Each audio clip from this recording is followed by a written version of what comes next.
ando desconcertada. Miren cómo está el laboratorio hoy, lleno de objetos que parecieran de otra época. Por ejemplo, esta llave, que para mí es de un castillo. Y eso tiene que ver con el tema de hoy, porque hoy vamos a descubrir la etapa de la historia que todos conocemos como Edad Media. La Edad Media comprende el periodo transcurrido entre la Edad Antigua y la Edad Moderna. Algunos historiadores establecen su inicio en el año 476 con la caída del Imperio Romano de Occidente y su final en 1453 con la caída del Imperio Romano de Oriente. Dentro de la Edad Media se pueden distinguir dos etapas conocidas como la Alta y la Baja Edad Media. En Europa no había tantas ciudades como hoy. Imagínate la Edad Media en un paisaje rural, con algunos centros urbanos dispersos, muchos campos y unas pocas ciudades. Como en los primeros siglos fue el auge del trabajo en el campo, se lo llama Alta Edad Media. Cuando todo comienza a urbanizarse y se establece la gente en la ciudad, da inicio a la Baja Edad Media. Entre los años 1000 y 1500, la sociedad europea se organizó en base a un sistema social, político y económico conocido como sistema feudal o feudalismo. El feudalismo tuvo características diferentes en las distintas regiones de Europa. El feudalismo en Europa, que fue imponiéndose a partir del siglo IX, estaba basado en la propiedad de la tierra como medio principal de producción, administrado por el poder de los nobles, que integraban un grupo social privilegiado, y por la Iglesia. Voy a explicarles el sistema social de la época. Se pensaba la sociedad casi como una pirámide. Arriba de todo, en la punta, Dios. Un poquito más abajo, la Iglesia. Luego unos cuantos nobles. Y acá, bien abajo de todos estos, muchísimos campesinos trabajando de sol a sol. La Iglesia era el mundo intelectual de entonces. Por eso puse los libros. Los campesinos eran el universo de la producción y el trabajo, por eso las herramientas. Los ámbitos de la vida social eran los espacios rurales. La mayoría de la gente vivía en pequeñas comunidades llamadas aldeas. En estos espacios rurales, las actividades eran básicamente las mismas que hoy, aunque con medios y técnicas más primitivas, claro. La gente se dedicaba a la agricultura y a la cría de animales. La población europea era campesina, por lo que la Iglesia debió trasladarse al campo para evangelizarlos. El poder de la Iglesia estaba representado por los eclesiásticos, y así surgieron sus señoríos. Estos señoríos eclesiásticos eran territorios de la Iglesia, donde trabajaban campesinos y siervos. Entonces, los señoríos eclesiásticos eran tierras que pertenecían a la Iglesia y estaban al mando de uno de sus representantes, como el que me acompaña aquí atrás. Pero también había señoríos laicos, es decir, que no eran de la Iglesia. ¿Y quién era la autoridad de estos señoríos? Los señoríos laicos estaban en manos de señores feudales, y allí la vida se organizaba alrededor de estos señores y de los campesinos. Algunos se especializaban en la fabricación de herramientas y útiles para las tareas agrícolas y la vida cotidiana. Y según el orden feudal establecido, los campesinos trabajaban también para asegurar la subsistencia de los señores y de la jerarquía de la Iglesia. En este periodo, la economía era autosuficiente y se basaba en esta pequeña producción campesina.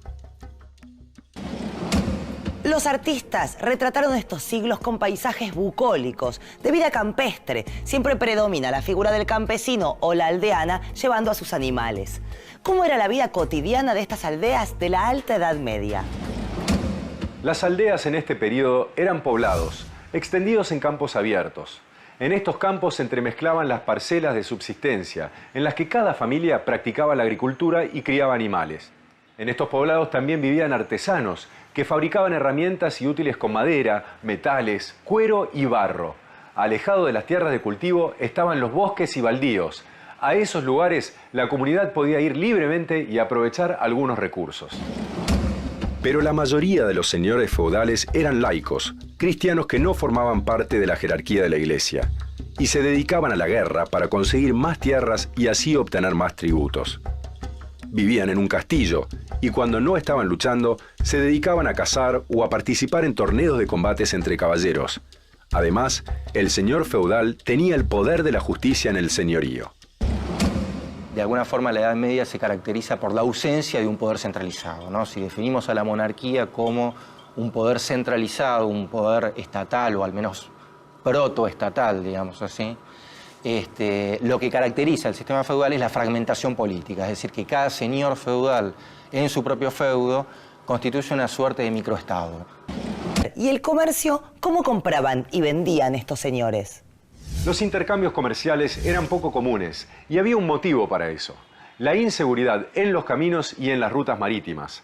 Por los asaltos había mucho temor de trasladar mercaderías.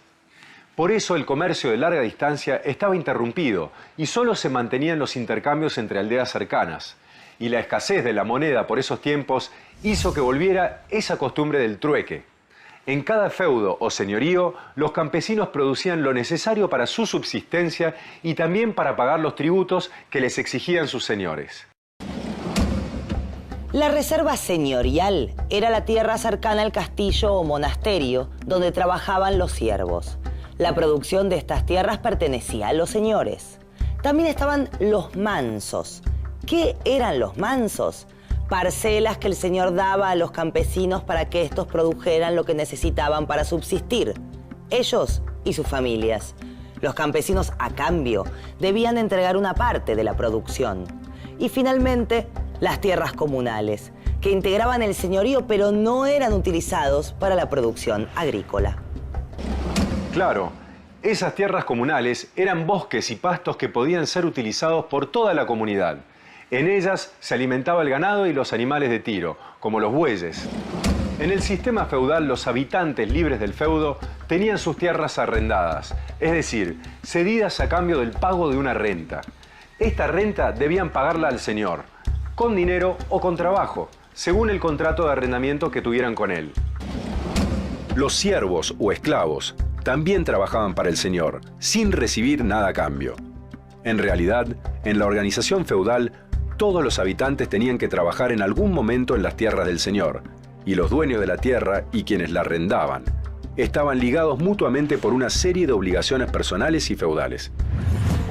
Aquí tenemos un señor feudal.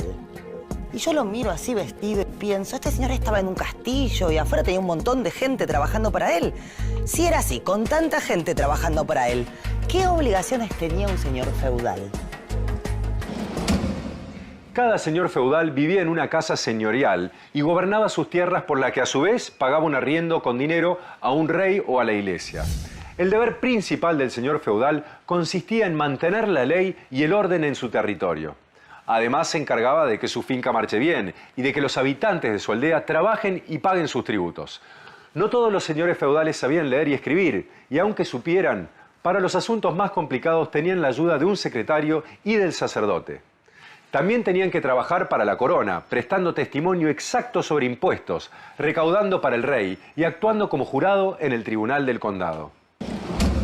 La verdad es que como señora feudal me moriría de aburrimiento. No sé cazar, no sé jugar al ajedrez, en realidad sé, pero me ganan siempre. ¿Hay alguna otra cosa que estos hombres hicieran en su tiempo libre? La caza era una de las principales actividades de esparcimiento. Caza de ciervos y la caza con halcones adiestrados. Además de jugar al ajedrez, jugaban a las damas. Los deportes más comunes eran montar a caballo y la esgrima. Y en las justas de combates a caballo participaban para demostrar su valor y su habilidad. Ay, me encanta ver los castillos medievales. Cómo me gustaría conocer alguno por dentro, aunque me dijeron que son poco luminosos. ¿Ahí vivían los señores feudales? ¿O cuáles eran los edificios principales en un señorío? Los edificios más importantes de un señorío eran la iglesia y una casa señorial, que según la condición social variaba en sus dimensiones. Esta casa del señor feudal tenía una habitación principal o salón que se usaba para comer, dormir y para todas las actividades diarias. De acuerdo a la jerarquía y el poder del señor, la residencia estaba fortificada con muralla de piedra y tierra, con altas torres, custodiadas por los arqueros. Y los muros estaban rodeados por un foso lleno de agua para protegerla de posibles invasiones.